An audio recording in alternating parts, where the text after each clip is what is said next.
Okay, so moving on with complex numbers, we're going to talk about operations you can do with complex numbers.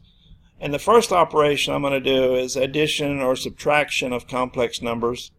So what I'm going to do here first is I'm going to show you that here I have a complex number in the form of 2 plus 3i. And here I have a complex number in the form of 4 minus 5i. Now all you have to do to add these numbers is just take the real portion, which in this case is the 2, and over here is the 4. So you just add the real portion together and you get 2 plus 4, which is 6, and then you combine the imaginary portions, so you have 3i minus 5i, and you can just think of that as 3 minus 5 times I, which is negative 2. So if you add negative 2i, that's the same as subtracting 2i. So you end up with 6 minus 2i. Now this one was already written in its true complex form, but these over here are still in radical form. So before we try to add or subtract problems like this, we're going to have to simplify the radicals first. So let's start with the square root of 75. You saw me write that one a while ago as square root of 25 times 3. And then square root of negative 49 we can write as I times the square root of 49. And then minus, and let's make sure we keep the parentheses here, square root of 27 I can write as square root of 9 times 3. And then the square root of negative 25 I can write as I times the square root of 25. Now if I simplify this, I have the square root of 25 is 5, so I can write this radical as 5 square root of 3. And since the square root of 49 is 7, I can write this as plus 7i. And now let me go ahead and distribute the minus through here as I simplify this. So I have the square root of 9, which is 3, so I can take a 3 and pull it out. But that's going to be minus because the minus gets distributed through here. So it's minus 3 square root of 3. And then the square root of 25 is 5, so this would be minus 5i. But if I distribute the minus through, that's going to change that minus to plus. So it's going to be plus 5i. And then I want to combine my my real terms, which are 5 square root of 3 minus 3 square root of 3, and that's going to give me 2 square root of 3.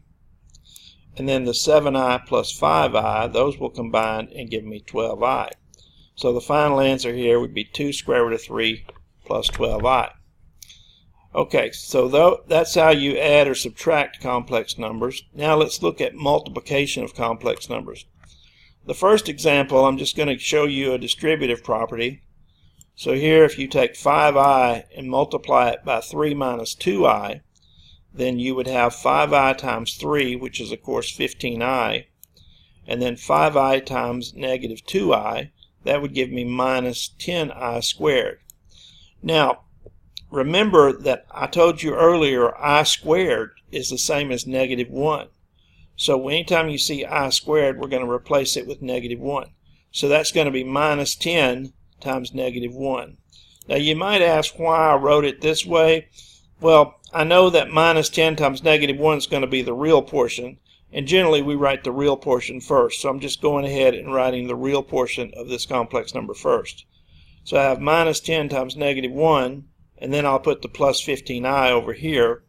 And then minus 10 times negative 1 is plus 10, so I just get 10 plus 15i.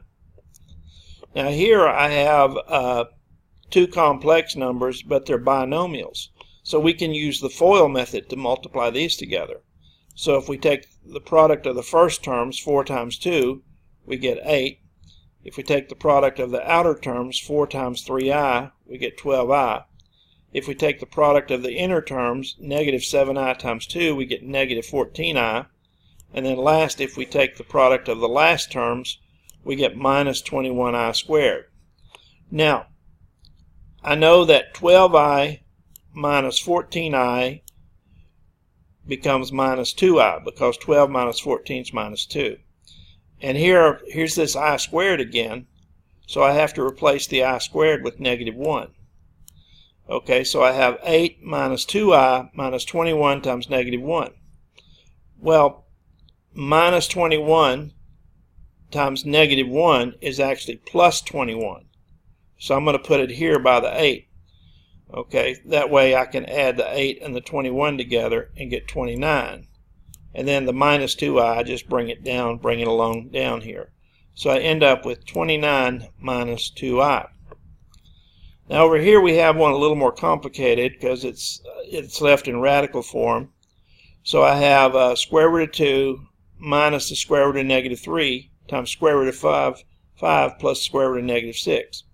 Well, I know I can write square root of negative 3 as I times square root of 3. And I know I can write square root of negative 6 as I times square root of 6. I can't simplify the other radicals.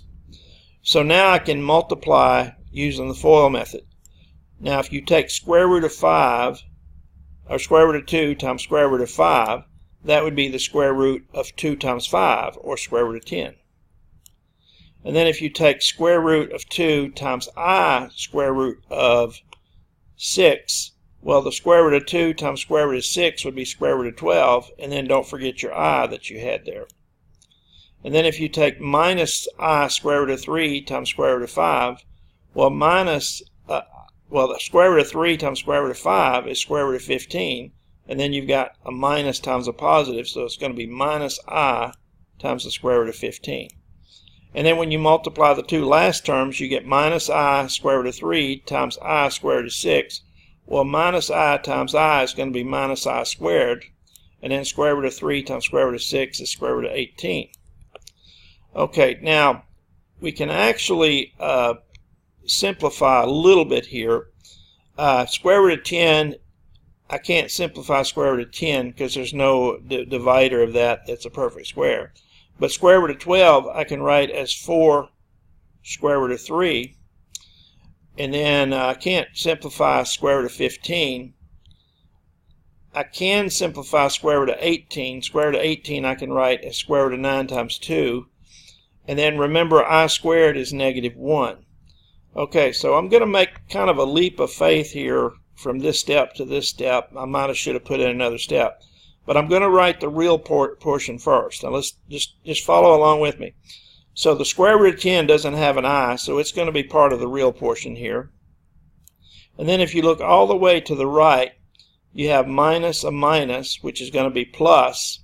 And then if you take the square root of 9 out of this, you'll actually have plus 3 times square root of 2. And again, there's no I with that. So these first two terms are actually the real portion. And then if you look at here, if you take the square root of 4 out here, you get 2 times I times square root of 3, which I'll write there. But I'm going to put the I over here. And then here I have minus square root of 15 times I. But again, I'm going to put the I outside. So basically, I took these two terms here, and I factored the I out of them so that you could see that the coefficient of I here is 2 square root of 3 minus the square root of 15. So you have the real portion here. So in this example, this entire sum of numbers would be the A, and then this difference of these radicals here would be the B. Okay. This is a trickster problem here.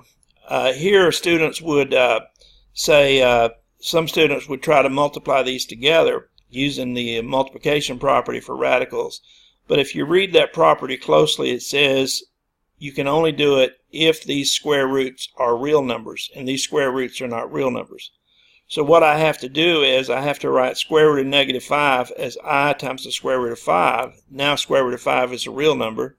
And I have to write square root of negative 20 as I times the square root of 20. Well, then I can multiply I times I and get I squared. And then square root of 5 times square root of 20 is square root of 100. And I squared is negative 1. And the square root of 100 is 10. So the answer is actually negative 10. Negative 1 times 10 is negative 10. And that's your answer there. The next example is another distributive property, so I won't spend a lot of time on it. Minus 7i times 5 is minus 35i. Minus 7i times minus 3i is 21i squared. And since I squared is -1, that's going to be 21 times -1. So you're just going to get minus 21 for the real part, and then just bring down the minus 35i for the imaginary part.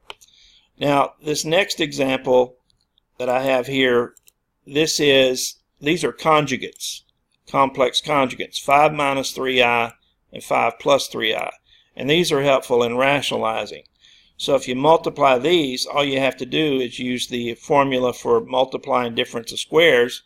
You're just going to have 5 squared minus 3i quantity squared. Well, that's going to be 25 minus 9i squared. And now remember, I squared is -1. So you're just going to get 25 minus 9 times -1, which is just going to be 25 plus 9. So you're just going to get 34. So there you actually end up with the just no radicals at all, or no complex number at all. You end up with a real number. And that actually comes into play when we do division of complex numbers. I was going to go ahead and put division of complex numbers on this video here, but I'm afraid I won't have time to do it justice. So I'm going to go ahead and separate this section into 2 videos. So on this first video, we did addition and multiplication of complex numbers, and on the next video, I'll go ahead and do division of complex numbers, and I'll probably go ahead and finish it up and go ahead and add the equations involving complex numbers on that same video. So if you need to discuss division of complex numbers and equations with complex numbers, then you can look at the next video here.